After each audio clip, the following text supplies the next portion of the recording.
اس کے علم اور اس کی دلیل کے ساتھ وہ چلتا ہے، سماعت میں جیتا ہے، اندھے کی طرح نہیں، بلکہ علم کے ساتھ۔ کون سا علم؟ قرآن کا علم۔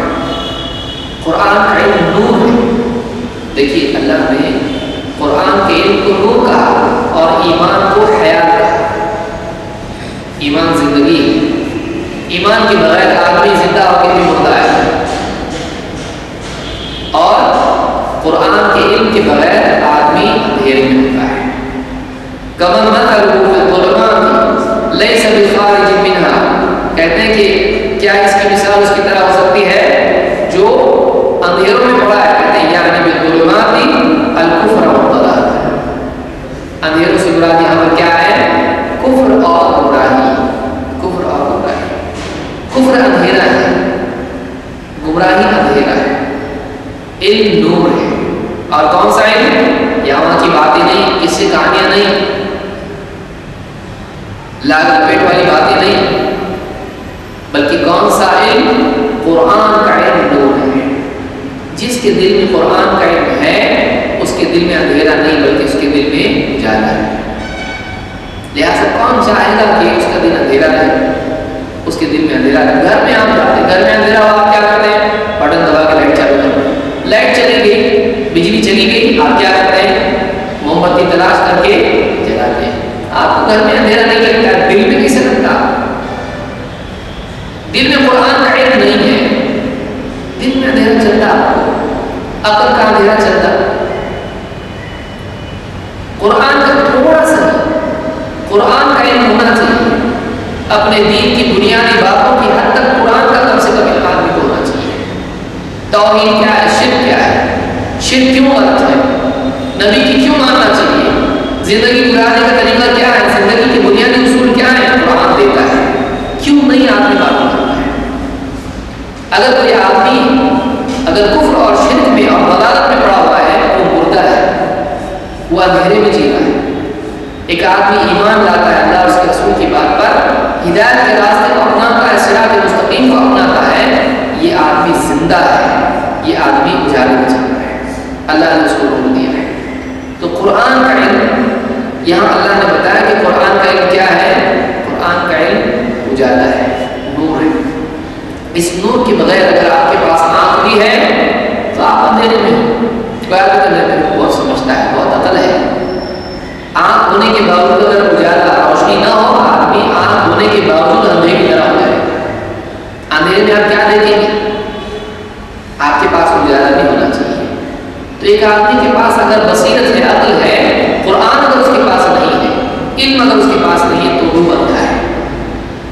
عبداللہ بن عباس رضی اللہ عنہ کیا فرماتے دیکھیے، کہتے ہیں من قرأ القرآن واتبع فیہ ہداہ اللہ من الضلالۃ، جو آدمی قرآن پڑھے اور قرآن میں جو کچھ ہے اس کی پیروی کرے، اس کی اتباع کرے، قرآن کی تابعداری کرے، ہداہ اللہ من الضلالۃ، اللہ تعالیٰ گمراہی سے نکال کر اس کو ہدایت دیتا ہے۔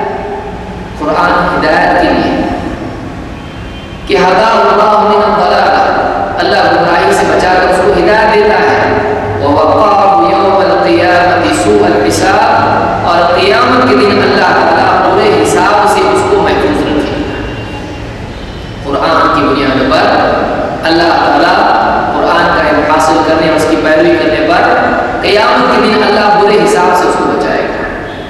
وذلك بأن الله عز وجل قال، اس لیے کہ اللہ تعالیٰ نے خود کہا ہے فمن اتبع هداي فلا يضل ولا يشقى، تو جو میری ہدایت کی پیروی کرے گا نہ وہ بھٹکے گا اور نہ وہ شقی ہوگا، آخرت میں ناکام بھی نہیں ہوگا، دنیا میں گمراہ نہیں ہوگا، آخرت میں عذاب کا مستحق نہیں ہوگا۔ کون؟ جو میری ہدایت کی پیروی کرے، میری ہدایت کی پیروی کرے، اس قرآن کی پیروی کرے جو سنت کی روشنی میں سمجھا گیا۔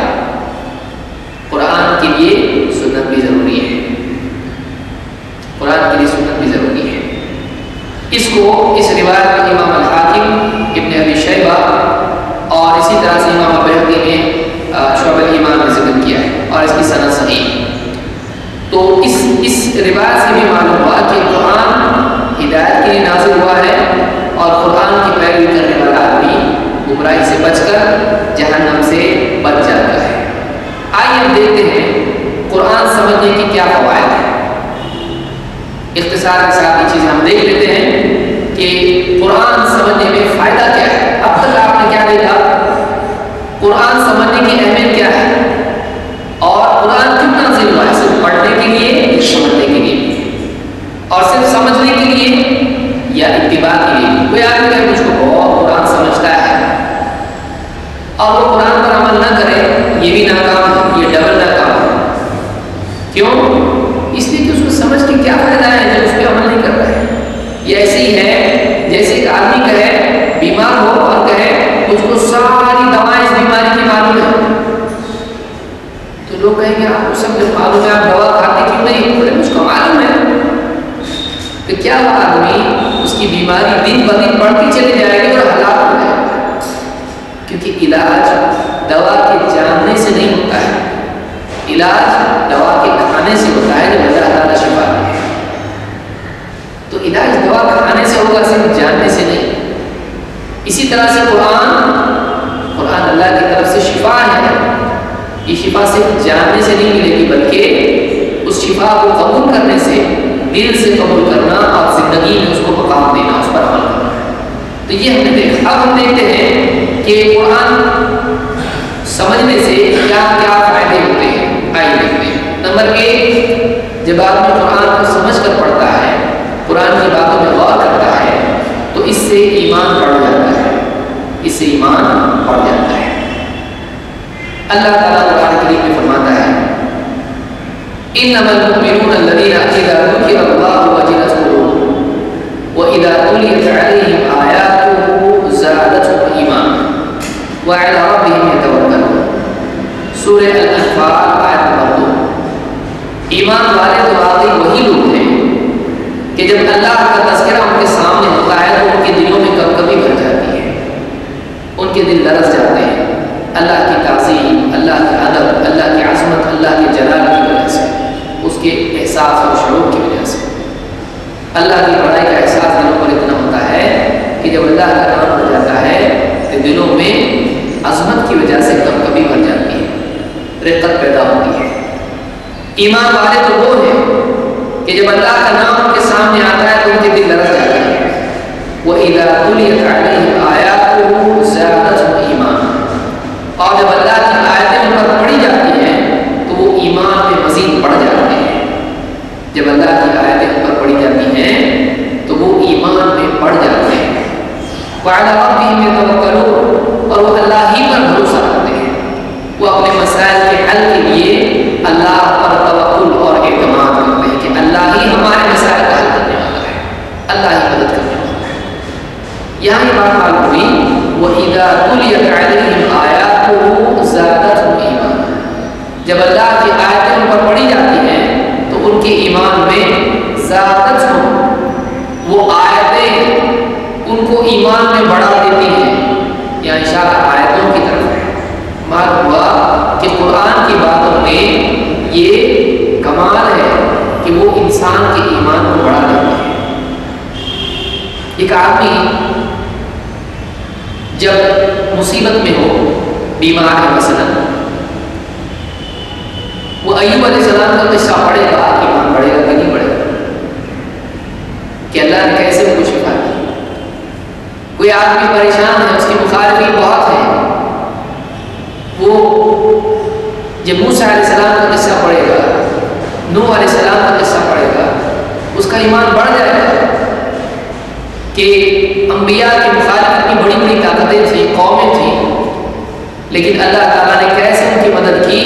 نہ ماننے والوں کو، حق کا انکار کرنے والوں کو اللہ تعالیٰ نے برباد کیا، اور حق ماننے والوں کو اللہ نے کشتی میں بچا دیا۔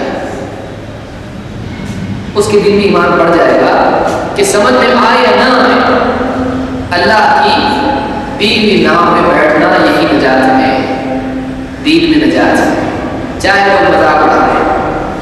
ایک آدمی کا ایمان بڑھ جائے گا جب قرآن کے قصوں میں وہ غور کرے گا، قرآن کے حکموں پہ غور کرے گا، جنت کا تذکرہ آیا، جہنم کا تذکرہ آیا، آدمی کا ایمان بڑھ جاتا ہے۔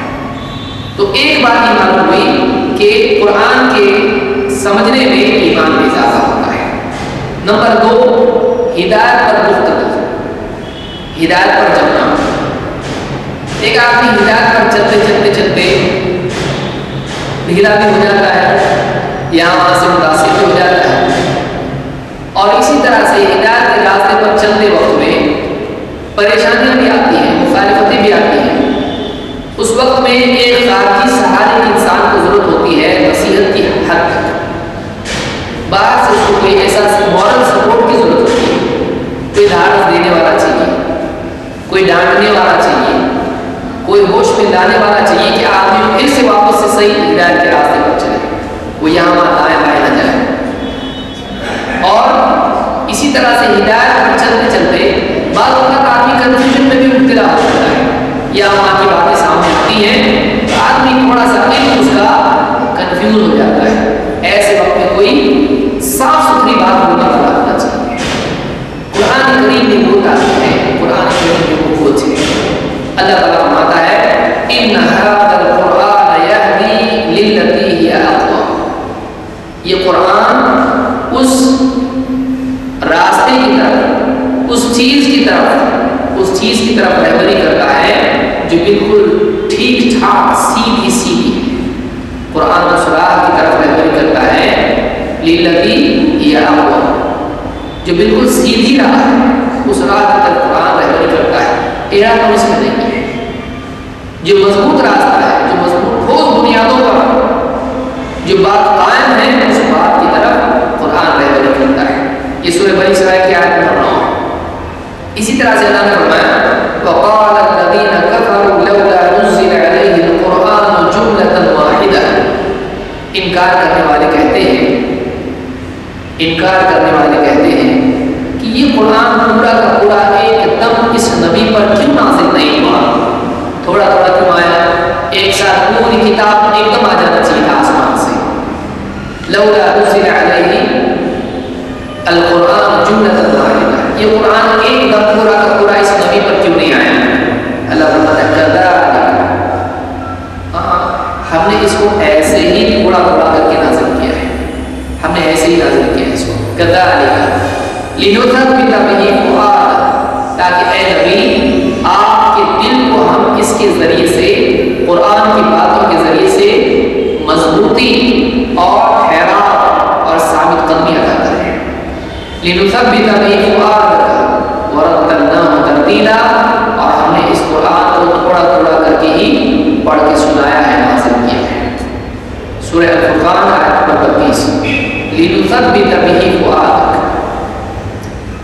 قرآن میں یہ پاور ہے کہ آدمی کا دل یہاں وہاں دائیں بائیں اگر جا رہا ہو، یا اس کا قدم پھسل رہا ہو، یا دل میں مضبوطی نہ ہو، دل کام رہا ہو سیدھے راستے پر چلنے میں، حق اور باطل میں آدمی کو تھوڑا سا ڈھیلا بنا رہا ہو، لنثبت بہ فؤادک، تاکہ اے نبی اس قرآن کے ذریعے سے آپ کے دل کو ہم جمع عطا کریں۔ بہ میں ضمیر اشارہ قرآن کی طرف ہے، تاکہ اس قرآن کے ذریعے سے اے نبی آپ کے دل کو ہم جمع دیں، جمع، مضبوطی۔ قرآن میں وہ طاقت ہے، قرآن میں وہ اثر ہے کہ آدمی کا دل جم جاتا ہے دین پر، حق پر۔ آپ پڑھیے قرآن کو، قرآن کی نصیحت سے آدمی فائدہ اٹھا کر دین پر مزید جم جاتا ہے۔ تو یہ دوسرا فائدہ معلوم ہوا، ہدایت پر جمنا۔ نمبر 3، فتنوں میں، آزمائشوں میں، مصیبتوں میں سکون اور اطمینان۔ آدمی میں کبھی اس پر تکلیف کے حالات آتے ہیں، کبھی غم کے حالات آتے ہیں، دعوت کے میدان میں کبھی لوگ مانتے کبھی نہیں بھی مانتے، کبھی مخالفین سازش کرتے ہیں، کبھی رشتہ دار سازش کرتے ہیں، کبھی دوست احباب دشمن ہو جاتے ہیں۔ حق کے راستے پر چلنے والا آدمی دنیا میں پریشانیاں اس کو آتی رہتی ہیں، کبھی لوگوں کی طرف سے، کبھی مال اور اسباب میں، کبھی کہیں اور سے، کبھی شیطان ہے جو دل میں بہت وسوسے ڈالتا ہے، سیدھے راستے سے ان کو ہٹانے کی کوشش کرتا ہے۔ قرآن ایسے وقت میں انسان کے لیے ہدایت کی طرف اس کو لانے والا، ہدایت پر جمانے والا، شک اور شبہ کو دل سے نکالنے والا، اور مصیبت میں آدمی کے دل کو سکون و اطمینان میسر کرنے والا ذریعہ بن جاتا ہے۔ اللہ تعالیٰ الذین آمنوا وتطمئن قلوبهم بذکر اللہ الا بذکر اللہ تطمئن القلوب، وہ لوگ جو ایمان لائے اور ان کے دلوں کو اللہ کی یاد سے، اللہ کی نصیحت سے اطمینان ملتا ہے۔ اور خبردار اس بات کو یاد رکھو کہ اللہ کی یاد ہی سے دل اطمینان پاتے ہیں، اللہ کی نصیحت ہی سے دلوں کو اطمینان ملتا ہے۔ اللہ کی طرف سے یاد کیا دہانی ذکر قرآن کا بھی نام ہے، اور اللہ کو یاد کرنے کو وہ ذکر کہتے ہیں۔ اللہ کی یاد سے دلوں کو اطمینان ملتا ہے۔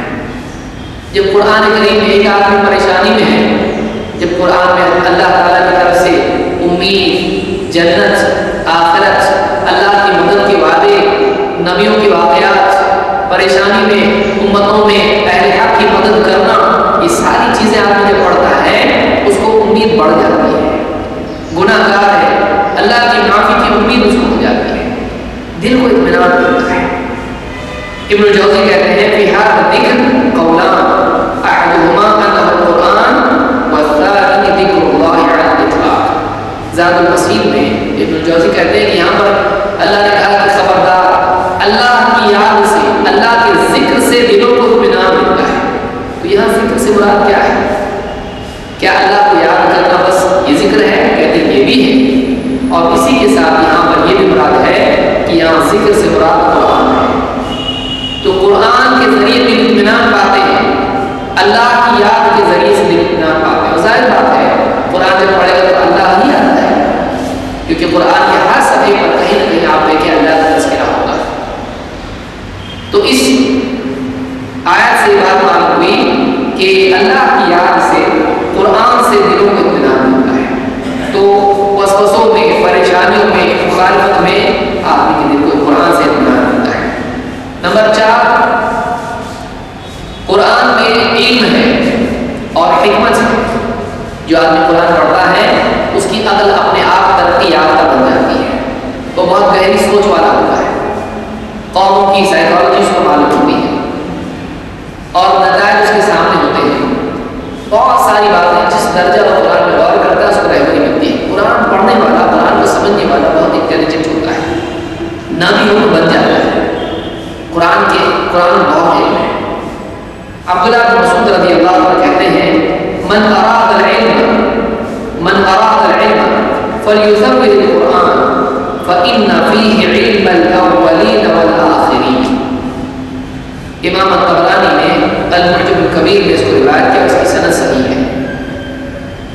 کہتے ہیں کہ جو علم کا ارادہ رکھتا ہے، جس کو علم چاہیے، فلیزود القرآن، وہ قرآن میں تحقیق کرے، یعنی قرآن میں جو باتیں ہیں ان میں غور فکر کر کے اس کا علم حاصل کرے، قرآن کا علم حاصل کرے۔ فلیزود القرآن، وہ قرآن کا علم حاصل کرے۔ کیوں؟ فإن فيه علم الأولين والآخرين، فإن فيه علم الأولين والآخرين، اس لیے کہ قرآن میں اولین و آخرین کا علم ہے، پچھلوں اگلوں کا سب کا علم اس میں۔ تو قرآن میں بہت علم ہے، جتنا جس کے بازوؤں میں دم ہے وہ اتنا اس کنویں سے پانی نکال سکتا ہے، بلکہ اگر صحیح دیکھا جائے تو یہ سمندر سے بھی زیادہ ہے کہ ایک آدمی جتنا پانی اس سے لیتا چلا جائے، یہ لیتے لیتے تھک جائے گا، لیکن اس کا علم، اس کا سمندر کا پانی ختم نہیں ہوتا ہے۔ تو جو آدمی اولین و آخرین کا علم رکھتا ہے، چاہتا ہے، اس کو چاہیے کہ وہ قرآن کا علم حاصل کرے۔ اسی طرح سے قرآن کریم میں اللہ نے فرمایا یاسین والقرآن الحکیم، یاسین اور اس قرآن کی قسم جو پورا کا پورا حکمت ہی حکمت ہے، اس قرآن کی قسم میں حکمت ہے۔ اس آیت میں سورہ یاسین میں اللہ نے یہاں پر بتایا کہ قرآن حکمت والا ہے، تو لہٰذا جس آدمی کے پاس قرآن کا علم ہوگا وہ بہت حکمت والا آدمی ہوگا۔ حکمت کس کو کہتے ہیں؟ گہری سمجھداری۔ ایک تو موٹی موٹی سمجھداری ہوتی ہے، کیا 10 روپے کی چیز آپ کے پاس ہے، اگر آپ 11 میں بیچتے ہیں تو آپ کا فائدہ ہے، یہ موٹی سمجھداری ہے۔ یہ مسلمان کے پاس بھی ہوتی ہے، غیر مسلم کے پاس بھی ہوتی ہے، یہ صرف جانور سے تھوڑا اوپر آدمی کو اٹھا دیتی ہے۔ یہ سمجھداری نہیں، اس سے زیادہ گہری سمجھداری کہ واقعی ایک آدمی فیصلہ لینے میں گہرائی کے ساتھ سوچ کے فیصلے دینے والا، حکیم، حکمت والا، سوچ سمجھ کے قدم اٹھانے والا، اس کی سوچ کو روشنی ملتی ہے، اس کی سوچ کو جنا ملتی ہے قرآن کے ذریعے سے۔ والقرآن الحکیم، قسم قرآن کی جو حکمت والا ہے۔ تو اس سے معلوم ہے کہ قرآن میں حکمت ہے، جو آدمی حکمت چاہتا ہے قرآن کا علم حاصل کرے، صرف تلاوت سے ملنے والا نہیں۔ نمبر 5، نماز میں آدمی کا دل لگتا ہے جب آدمی قرآن سمجھتا ہے، اور نماز میں دل نرمتا پیدا ہوتی ہے، نرمی پیدا ہوتی ہے۔ ایک آدمی نماز پڑھ رہا ہے اور وہ نماز پڑھ رہا ہے الحمدللہ رب العالمین، نہیں سمجھ رہا کیا بول رہا ہے، لیکن نماز میں جب وہ سوچ رہا ہے تمام تعریف اللہ کی ہے جو سارے جہانوں کا رب ہے۔ تو اگر گھر میں کوئی بیمار ہے تو اس کے دل میں بات آئے گی کہ سارے جہانوں کا رب اللہ ہے، دینے والا نہیں ہے۔ جب وہ پہنچے گا ایاک نعبد و ایاک نستعین، اللہ تیری عبادت کرتے ہیں، تجھی سے مدد چاہتے ہیں، یہ پڑھتے وقت میں اس کے دل میں اتنا قوت ایمان کی پیدا ہوگی کہ کوئی بیمار ہے، کوئی پریشان ہے، کوئی فقر و فاقے میں ہے، کسی کو کوئی تکلیف ہے، کسی کے گھر میں بھوکے لوگ ہیں، اس کو یہ پڑھتے وقت بھی دل ایک دم اس کی حلق تک اس کا آ جائے گا، وہ کہے گا اللہ ہم تیری عبادت کرتے ہیں، تجھی سے مدد چاہتے ہیں، اور کہاں جائیں ہم تجھی سے مدد۔ اس کی نماز میں کتنی جان ہے۔ کوئی آدمی گناہ کا ارادہ کیے ہوئے ہے، وہ آدمی جب پڑھے گا یوم یفر المرء من اخیہ وامہ وابیہ، اس طرح کی جو القارعۃ القارعۃ، جب جہنم کے بارے میں پڑھے گا قرآن کریم میں، جہنم کی آیتیں پڑھے گا، تو اس وقت میں اس کے دل میں رقت پیدا ہو جائے گی، وہ اپنے گناہ سے باز ہے، وہ گناہ سے رکے گا۔ کم سے کم 20واں پارہ اس کو تو آدمی سمجھ کے پڑھے، اس کو یہ تو معلوم ہے کیا پڑھنا، اس کی نمازوں میں مضبوطی پیدا ہو جائے گی۔ ابن عباس رضی اللہ عنہ فرماتے ہیں لیس لک من صلاتک الا ما اعتلت منها، تجھ کو تیری نماز سے اتنا ہی ملتا ہے جتنا تو اس میں سمجھتا ہے۔ تیری نماز سے تجھ کو کتنا فائدہ ہوتا ہے؟ جتنا اپنی نماز میں پڑھی ہوئی چیزوں کو تو سمجھتا ہے۔ اگر سمجھ میں کچھ بھی نہیں آ رہا میں کیا بول رہا ہوں، کیا اس کے دل کو کیا اثر پہنچے گا اس سے؟ تو نماز میں دھیان لوگوں کا نہیں لگتا ہے۔ بہت سارے لوگ کہتے ہیں ہمارا نماز میں دھیان نہیں لگتا ہے۔ ظاہر بات ہے، آپ کی زبان کہاں جا رہی ہے، آپ کا دل کہاں جا رہا ہے، آپ کی آنکھ کہاں جا رہی ہے، آپ کے ہاتھ پاؤں کہاں جا رہے ہیں، ایک بھی تو کوئی کوآرڈینیشن اس میں نہیں ہے۔ لیکن اگر آپ کی زبان سے جو الفاظ نکل رہے ہیں، اگر آپ کو سمجھ میں آ رہا ہے تو آپ کا دھیان اس میں لگے گا، آپ کا دھیان اس میں لگے گا۔ تو پانچواں فائدہ قرآن کے سمجھنے کا یہ ہے کہ نماز میں دل لگتا ہے۔ 6، اپنی اصلاح کرنا ہے، اس کے لیے بھی قرآن ہے، ذاتی نصیحت کے لیے، اپنی اصلاح کے لیے۔ اللہ تعالیٰ فرماتا ہے یا ایھا الناس قد جاءتکم موعظۃ من ربکم وشفاء لما فی الصدور وہدی ورحمۃ للمؤمنین، سورہ یونس آیت نمبر 57-58۔ اے لوگوں، قد جاءتکم موعظۃ من ربکم، تمہارے رب کی طرف سے وعظ اور نصیحت آ چکی ہے، واعظ آ چکا ہے، یاد دہانی آ چکی ہے۔ وشفاء لما فی الصدور، اور دلوں میں جو بیماری ہے اس کے لیے شفا آ چکی ہے۔ دلوں میں جو کفر اور نفاق اور شہوتیں اور شرک اور گناہوں کا جذبہ، یہ ساری بیماریاں جو دلوں میں ہوتی ہیں، ان سے قرآن میں شفا ہے۔ وہ شفا لما فی الصدور وہدی ورحمۃ للمؤمنین، اور ایمان والوں کے لیے قرآن کیا ہے؟ ہدایت اور رحمت ہے، ہدایت اور رحمت ہے۔ اس آیت میں اللہ نے بتایا کہ دلوں کی بیماری کے لیے قرآن میں شفا ہے، قرآن میں شفا ہے، اور قرآن واعظ ہے۔ واعظ تب تک نہیں سمجھ میں آئے گا جب تک کہ آپ کو سمجھ اس میں غور نہ کریں۔ صرف عربی میں کوئی واعظ کر دیا آپ کو، آپ کے دل میں رغبت پیدا ہوگی نہیں، لیکن جب آپ واقعی سمجھیں گے تو دل نرم ہوگا، گناہ سے بچنا آسان ہوگا۔ تو یہ 6ٹھی بات ہے۔ 7، دوسروں کی نصیحت آپ کو کرنا ہے اطاعت کی بات کیوں مانیں گے؟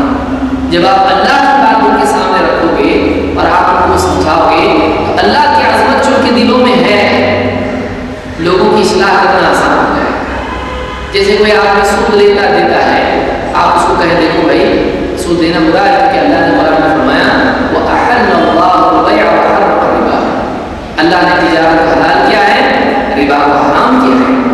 اور پھر آپ کو ربا کی برائی کی باتیں بیان میں پیش کریں تو اس کے دل میں نصیحت اثر کرے گی۔ کیوں؟ آپ اپنی بات دلیل سے پیش کر رہے ہو، اللہ کی بات پیش کر رہے ہو۔ تو یہاں پر دوسروں کی نصیحت کے لیے بھی قرآن بہت اچھا ذریعہ ہے۔ اللہ نے قرآن کریم میں خود فرمایا سورہ قاف آیت نمبر 45 میں اللہ نے فرمایا فَذَكِّرْ بِالْقُرْآنِ مَن يَخَافُ وَعِيدَ، اے نبی اس قرآن کے ذریعے سے آپ ہر اس شخص کو نصیحت کر دیجئے جو وعید سے ڈرتا ہے، برے اعمال کے بدلے میں اللہ کی جو ڈانٹ ہے اور سزا کے اللہ کا جو وعدہ ہے، قیامت کے دن کی جو وعید ہے، جس کے دل میں قیامت کا ڈر ہے، آپ اس قرآن کے ذریعے سے اس کو نصیحت کیجیے۔ جو برے انجام سے ڈرتا ہے آپ اس قرآن کے ذریعے سے اس کو نصیحت کیجیے۔ تو اللہ نے کیا فرمایا فَذَكِّرْ بِالْقُرْآنِ، فَذَكِّرْ بِالْقُرْآنِ، اس قرآن کے ذریعے نصیحت کیجیے۔ معلوم ہوا دوسروں کی نصیحت کا ذریعہ بھی کیا ہے؟ قرآن ہے۔ خود اللہ نے اس کا حکم کیا ہے، آپ جب بھی دوسروں کو نصیحت کریں قرآن کی کچھ بات آپ پیش کریں، واقعی زبردستی تو مروڑ کی نہیں، واقعی اس میں وہ بات ہونا چاہیے، قرآن کی بات ان کے سامنے پیش کریں تو اثر ہوتا ہے۔ اسی طرح سے اللہ نے فرمایا وَذَرِ الَّذِينَ اتَّخَذُوا دِينَهُمْ لَعِبًا وَلَهْوًا وَغَرَّتْهُمُ الْحَيَاةُ الدُّنْيَا وَذَكِّرْ بِهِ أَن تُبْصَرَ نَفْسٌ بِمَا كَسَبَتْ لَيْسَ لَهَا مِن دُونِ اللَّهِ وَلِيٌّ وَلَا شَفِيعٌ، اور ان لوگوں کو اے نبی آپ چھوڑ دو جنہوں نے اپنے دین کو کھیل تماشا بنا لیا ہے، اور وَغَرَّتْهُمُ الْحَيَاةُ الدُّنْيَا، اور دنیا کی زندگی نے ان کو دھوکے اور غفلت میں مبتلا کر دیا ہے۔ وَذَكِّرْ بِهِ، اور قرآن کے ذریعے سے ان کو نصیحت کیجیے أَن تُبْصَرَ نَفْسٌ بِمَا كَسَبَتْ، کہ ہر نفس اپنے برے کا بدلہ پا لے، اس کو اس کی مصیبت آ جائے اس پر۔ أَن تُبْصَرَ نَفْسٌ بِمَا كَسَبَتْ، اپنی برائی کے نتیجے میں وہ پھنس جائے۔ لَيْسَ لَهَا مِن دُونِ اللَّهِ وَلِيٌّ وَلَا شَفِيعٌ، پھر ایسا ہو کہ اللہ کے سوا نہ اس کا کوئی ولی ہو اور نہ شفیع، نہ اللہ کے سوا کوئی مدد کرنے والا ہو نہ کوئی سفارش کرنے والا ہو پائے۔ اس کو ڈراؤ، اس کو نصیحت کرو قرآن کے ذریعے سے۔ تو یہاں بھی سورہ الانعام آیت نمبر 70 قرآن کے ذریعے سے نصیحت کرو۔ تو ساتھ ہی بات یہ معلوم ہوئی کہ اگر آپ دعوت دینا چاہتے ہیں، نصیحت کرنا چاہتے ہیں، تو وہ قرآن آپ کی بہت اچھی کتاب ہے۔ اسی طرح سے باطل کا رد کرنے کے لیے بھی قرآن ہے۔ گمراہیاں چاہے وہ مسلمانوں میں ہوں یا اہل کفر کی گمراہیاں، اسلام کے خلاف کہانی، اسلام کے خلاف شبہات، حق کے خلاف شبہات، ان کا رد کرنا ہے، اس کے لیے بھی قرآن آپ کا سب سے اچھا ہتھیار ہے۔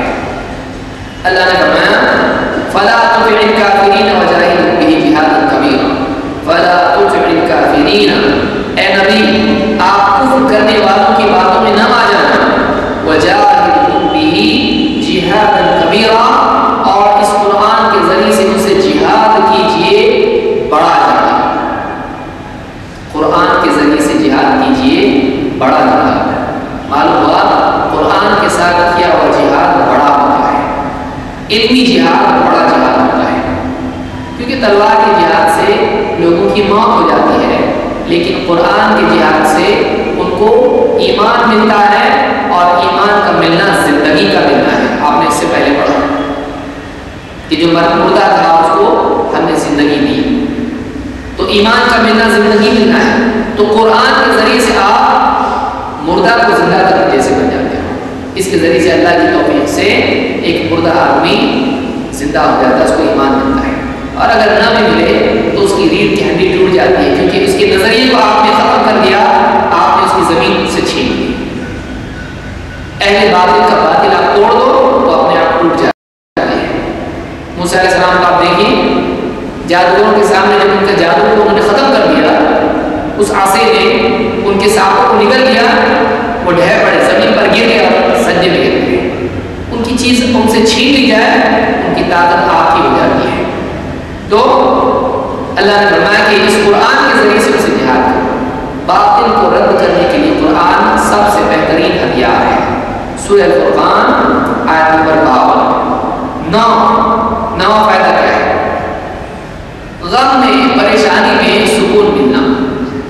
ابن مسعود کہتے ہیں اللہ کے رسول صلی اللہ علیہ وسلم فرمایا ما قال عبد قط اذا اصابه هم او حزن، جو بھی بندہ جب اس کو فکر ہو یا غم ہو اور یہ چیز کہے، یہ کلمات کہے، یہ دعا پڑھے تو کیا فائدہ ہے؟ آگے ہم دیکھیں گے۔ اللہم انی عبدک ابن عبدک ابن امتک، اے اللہ میں تیرا بندہ ہوں، تیرے بندے کا بیٹا ہوں، تیری بندی کا بیٹا ہوں، یعنی میں بھی بندہ، میرے باپ بھی بندے۔ ناصیتی بیدک، میری پیشانی تیرے ہاتھ میں ہے، جیسے جانور کی لگام ہوتی، جہاں چاہے لے جائیں، میرے پیشانی تیرے ہاتھ میں ہے۔ ماضٍ فی حکمک، میرے سلسلے میں اگر فیصلہ چلتا ہے تو تیرا ہی چلتا ہے۔ عدل فی قضاء، اور میرے بارے میں تیرا ہر فیصلہ عدل والا ہوتا ہے، ظلم نہیں ہوتا ہے۔ تو بیمار کرے تو بھی انصاف ہے، عدل ہے، تو صحت دے تو بھی عدل ہے۔ تو میرے بارے میں جو بھی فیصلہ کرتا ہے، کسی بھی فیصلے میں ظلم نہیں ہوتا ہے۔ عدل فی قضاء، میرے بارے میں تیرا ہر فیصلہ عدل پر مبنی ہوتا ہے۔ اسألک بکل اسم هو لک، اے اللہ میں تیرے ہر نام کے وسیلے سے تجھ سے دعا کرتا ہوں۔ سمیت بہ نفسک، جو تو نے اپنے لیے اختیار کیا، او انزلتہ فی کتابک، یا اس کو تو نے اپنی کتاب میں نازل کیا، او علمتہ احدا من خلقک، یا اپنے بندوں میں سے کسی کو تو نے سکھایا ہو، او استأثرت بہ فی علم الغیب عندک، یا اپنے علم غیب میں تو نے اپنا نام چھپا رکھا۔ ان تجعل القرآن ربیع قلبی، میں تجھ سے سوال کرتا ہوں، میں تجھ سے دعا کرتا ہوں کہ تو قرآن کو میرے دل کے لیے بہار کی طرح بنا دے۔ بہار کا موسم ہوتا ہے جس میں ہر طرف ایک دم سکون اور موسم بہت اچھا رہتا ہے۔ ان تجعل القرآن ربیع قلبی، تو میرے دل کو، میرے دل کے لیے قرآن کو بہار بنا دے۔ میرے دل کے اندر جو پریشانی کا موسم ہے اس کو ختم کر کے اس میں بہار کا موسم لانے والا قرآن کو بنا دے۔ قرآن کو میرے دل کے لیے بہار بنا دے۔ ربیع قلبی ونور بصری، اور میری نگاہوں کے لیے نور بنا دے قرآن کو، میں قرآن کی روشنی میں دیکھنے والا بنوں۔ وجلاء حزنی وذهاب ہمی، اور میرے غم کو مٹانے والا اور میرے فکر کو ہٹانے والا قرآن کو بنا دے۔ قرآن کو میرے غم کو خوشی میں تبدیل کرنے والا اور میری فکر کو دور کرنے والا بنا دے۔ جب یہ دعا آدمی پڑھتا ہے، اللہ کے نبی صلی اللہ علیہ وسلم فرماتے ہیں الا اذهب الله همه، تو اللہ تعالیٰ اس کی فکر کو ہٹا دیتا ہے۔ وَأَبْدَلَهُ مَكَانَ حُزْنِهِ فَرْحًا، اور اللہ تعالیٰ اس کے غم کی جگہ اس کو خوشی دیتا ہے، فکر ہٹاتا ہے اور غم کو دور کر کے اس کو خوشی دیتا ہے۔ قالوا یا رسول اللہ ينبغي لنا ان نتعلم هذه الكلمات، صحابہ نے پوچھا اللہ کے رسول یہ کلمات کو سیکھنے چاہیے کیا؟ یہ کلمات آپ کو سیکھنا چاہیے؟ یہ کلمات ایسے ہیں کہ مناسب ہے کہ آدمی سیکھے؟ آپ نے کہا اجل ہاں، ينبغي لمن سمعهن ان يتعلمهن، جو آدمی دعا سیکھے سنے اس کو چاہیے کہ وہ اس دعا کو سیکھ لے، یاد کر لے۔ اس کو ابن حبان نے روایت کیا ہے اور صحیحہ میں شیخ البانی نے اس کو صحیح کہا ہے۔ اس سے معلوم ہوا کہ قرآن آدمی کے دل کے لیے بہار کی طرح ہے۔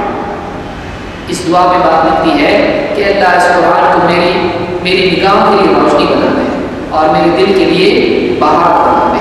تو آدمی کے غموں کے لیے اور اس کی فکروں کے لیے قرآن علم ہے۔ 10 قرآن کا علم قبر میں بھی کام آئے گا۔ قبر میں منکر نکیر کے سوال جواب کے سلسلے میں کام آئے گا۔ دیکھیے کیا ہے، اللہ کے نبی صلی اللہ علیہ وسلم فرماتے ہیں وَإِنَّهُ لَيَسْمَعُ خَطْبَةَ عَلَيْهِمْ إِذَا وَلَّوْا مُدْبِرِينَ، مردہ لوٹ کے جانے والے جو دفن کر کے جاتے ہیں ان ان کی جوتیوں کی چاپ سنتا ہے، ان کی جوتیوں کی چاپ سنتا ہے. صرف اتنے کا ثبوت باقی نہیں، ورنہ جا کے کھڑے ہو جائیں گے قبر پہ بابا سنتے ہیں. یہاں سے یہ بتایا گیا ہے کہ جب وہ پلٹ کے جاتے ہیں تو ان کی جوتیوں کی آواز کو سنائی جاتی ہے. آنے کی آواز سنتا ہے ایسا نہیں ہے اگلی ٹائم، بلکہ اتنا ہی حدیث میں ذکر ہے اور قرآن میں ہے کہ وہ وَمَا أَنْتَ بِمُسْمِعٍ مَّن فِي الْقُبُورِ، اے نبی جو قبروں میں ہیں آپ ان کو نہیں سنا سکتے. تو عام بات یہ ہے کہ مردے نہیں سنتے ہیں، ہاں جو حدیثوں میں آیا ہے یہ سنتے ہیں تو سنتے ہیں، باقی جو ہے وہ نہیں سنتے ہیں. وَإِنَّهُ لَيَسْمَعُ خَطَّ نِعَالِهِمْ إِذَا وَلَّوْا مُدْبِرِينَ، میت اور مدفون جس کو دفن کیا گیا ہے واپس لوٹنے والوں کی جوتیوں کی چاپ کی آواز وہ سنتا ہے. اس کو سنایا جاتا ہے جا رہی ہے، یہ جا رہے ہیں، اس کو چھوڑ کے جا رہے ہیں، تو ان کی جوتیوں کی آواز وہ سنتا ہے. حين يقال له يا هذا ما ربك، یہ وہی وقت ہوتا ہے جب اس سے پوچھا جاتا ہے، اس سے کہا جاتا ہے اے فلاں ما ربک، تیرا رب کون ہے؟ وما دینک، تیرا دین کیا ہے؟ ومن نبیک، تیرا نبی کون؟ یہ جب پوچھا جاتا ہے تب اس کو جوتیوں کی آواز سنی آتی ہے، ہر وقت نہیں. حدیث کو سمجھے اچھی طرح سے، اذا کا لفظ ہے جب ایسا ہوتا ہے تب سنتا ہے. قال ويأتيه ملكان فيجلسانه، تفصیل آپ نے بیان کی، دو فرشتے آتے ہیں اس کو اٹھا کے بٹھا دیتے ہیں. فیقولان له، اس سے کہتے ہیں ما ربک، تیرا رب کون؟ فیقول ربی اللہ، تو جواب دیتا میرا رب اللہ ہے. فیقولان له ما دینک، اس سے پوچھتے ہیں تیرا دین کیا ہے؟ وہ کہتا ہے دینی الاسلام، میرا دین اسلام ہے. فیقولان له ما هذا الرجل الذي بعث فيكم، ما هذا الرجل الذي بعث فيكم، یہ آدمی کون ہے؟ اس آدمی کے بارے میں تمہارا کیا کہنا ہے جو تمہارے لیے بھیجا گیا ہے؟ قال فیقول هو رسول اللہ صلی اللہ علیہ وسلم، کہتا وہ اللہ کے رسول ہیں. فیقولان، وہ اس سے پوچھتے ہیں وما یدریک، تجھ کو کیسے معلوم، تجھے کیسے معلوم اللہ کے رسول ہے؟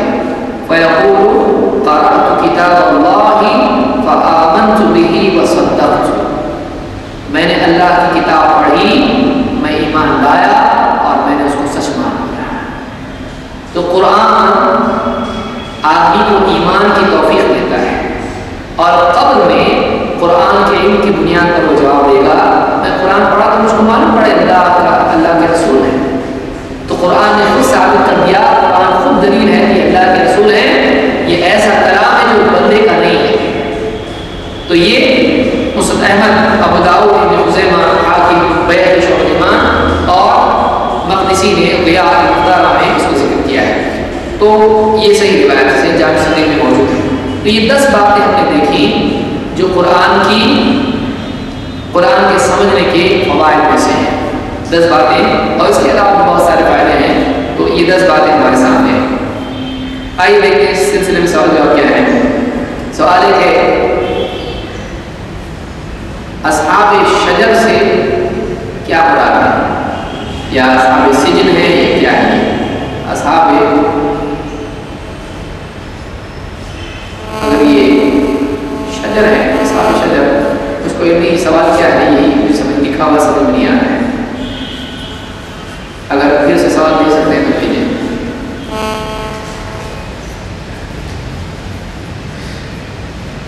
ہو سکتا ہے اشارہ سورہ قلم کی طرف ہو، جو باغ والے لوگ تھے، یہ بھی ہو سکتا ہے. سورہ اس میں وضاحت اس میں آپ دیکھ سکتے ہیں. اگر کوئی اسلامی بینک میں کام کر رہا ہو تو کیا اس کی کمائی حلال ہے؟ چاہے اسلامک بینک ہو یا نان اسلامک بینک ہو، نام کچھ بھی ہو، اگر اس میں سود ہے تو اس کی کمائی حلال نہیں ہے. اور اگر سود نہیں ہے اور صحیح طریقے سے اس کی ڈیلنگز ہیں تو حلال ہے. نام رکھنے سے نہیں ہوتا ہے. کوئی مسلم بینک نام رکھ لے اور سب اس میں سود ہو تو مسلم بینک سے حلال نہیں ہوگا. ویسے ہی وہ اپنا نام شریف رکھ لے اور سب برے کام کرے تو اس کے کام صحیح نہیں ہو جائیں گے. Can a woman travel without mahram during the day and if the destination taken she hard to reach؟ ایک عورت قصر کی مدت تک کا سفر بغیر 48 میل یا 76 یا 80 کے قریب کلومیٹرز ہوتے ہیں، یہ محرم کے بغیر وہ نہیں کر سکتی، خصوصاً رات کا سفر اور خصوصاً دور کا سفر، چاہے وہ فلائٹ سے ہو یا ٹرین سے ہو۔ تو قصر کے سفر میں کوئی نہ کوئی ساتھ ہونا چاہیے۔ ڈاکٹر نے گولی لکھ کے دی ہے، اس کے لینے سے نزاکت میں جیسی نیند، نشہ کرے جیسی نیند آتی ہے، کیا یہ لینا جائز ہے؟ دیکھیے ڈاکٹر نے اگر کوئی دوائی دی ہے اس سے اونگ جیسی آتی ہے تو اونگ نشہ نہیں ہے۔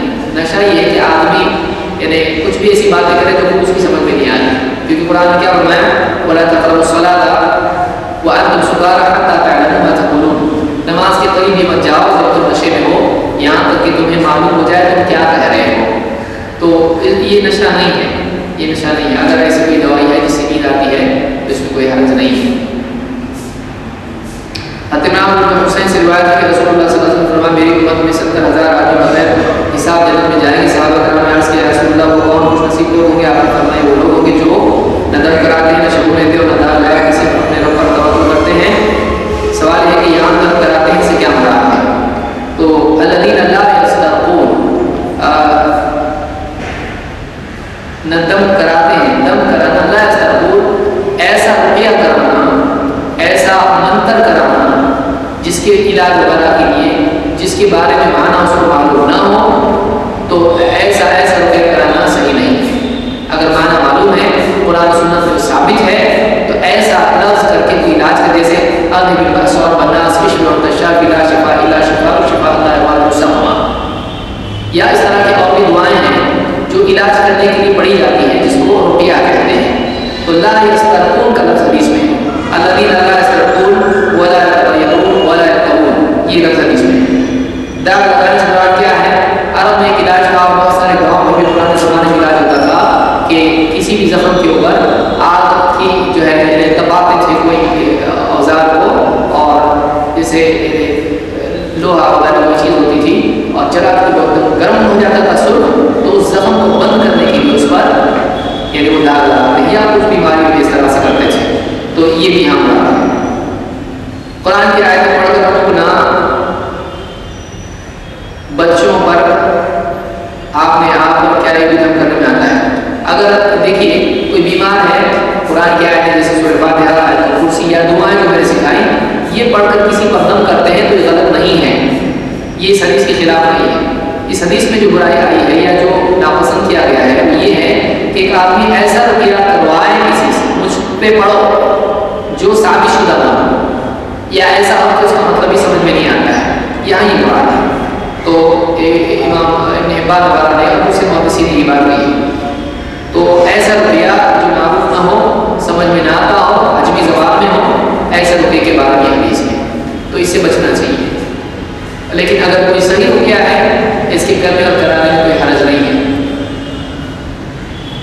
بعض علماء نے یہاں پہ کہا کہ رقیہ کرانے سے اس فضیلت سے آدمی نکل جاتا ہے چاہے ثابت شدہ ہو، لیکن یہ بات بعض دلیلوں کی وجہ سے صحیح نہیں لگتی ہے، اس لیے کہ اللہ کے نبی صلی اللہ علیہ وسلم کی بیماری میں حضرت عائشہ سے رقیہ کراتے تھے، تو یہ مطلب نہیں لیا جا سکتا یہاں پر۔ یہی مطلب لیا جائے گا کہ جو معروف اور ثابت شدہ رقیہ نہ ہو، اور ایسا رقیہ ہو کہ جو سمجھ میں نہیں آتا، یا شرکیہ ہو تو بالکل ہی سخت بات ہے، عجمی ہو تو اس حدیث کی فضیلت سے آدمی نکل جائے گا۔ تو بہرحال میں سمجھتا ہوں یہ کچھ چیزیں تھیں جو اس سلسلے میں یاد رکھنے کی وقت اتنا نہیں ہے، ابھی اذان کا وقت ہو چکا ہے، دو چار منٹ باقی اور سوال ہے۔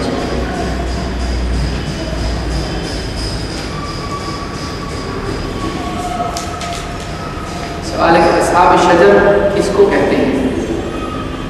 کیا غیر مسلموں کو قرآن پڑھنے کے لیے دے سکتے ہیں؟ غیر مسلموں کو قرآن قرض کو والا دے سکتے ہیں، اور اصحاب شجر میرے لیے نہیں ہے، آپ کون سا پڑھیں کہ اصحاب شجر اگر قرآن کے بارے میں پوچھ رہے ہیں، حدیث کے بارے میں پوچھ رہے ہیں، یا واقعات کے بارے میں پوچھ رہے ہیں، اصحاب شجر اس کو کچھ علم نہیں ہے اس کا۔ اس میں ایسے بہت سارے واقعات ہیں کہ بیت رضوان والے لوگ ہیں، وہ بھی ایک پیڑ کے نیچے اللہ کے نبی صلی اللہ علیہ وسلم سے انہوں نے بیعت کی تھی، یہ ہو سکتا ہے۔ یا باغ والے ہیں جن کا قرآن میں ذکر آیا ہے، جن کا باغ تباہ ہو گیا اللہ کی طرف سے عذاب آیا، یا کوئی اور ہو سکتے ہیں۔ اصحاب کہف کو میں جانتا ہوں، اصحاب شجر اگر اشارہ ہوگا کہ گناہ واقع میں ہے تو میں تفصیل حضرات میں سمجھتا ہوں وہی لوگ ہوں گے جنہوں نے اللہ کے نبی صلی اللہ علیہ وسلم سے حدیبیہ کے وقت میں بیعت کی تھی. شاید ہی وہی لوگ قرآن ہیں. بیعت رضوان کو کہتے ہیں پیڑ کے نیچے انہوں نے بیعت کی تھی. تحت الشجرہ جو قرآن میں ذکر آیا ہے پیڑ کے نیچے آپ بیعت لے رہے تھے, یہ وہی ہوں گے کہ جنہوں نے بیعت رضوان اللہ کے نبی صلی اللہ علیہ وسلم سے کی تھی صلح حدیبیہ کے وقت میں. اقول قولی هذا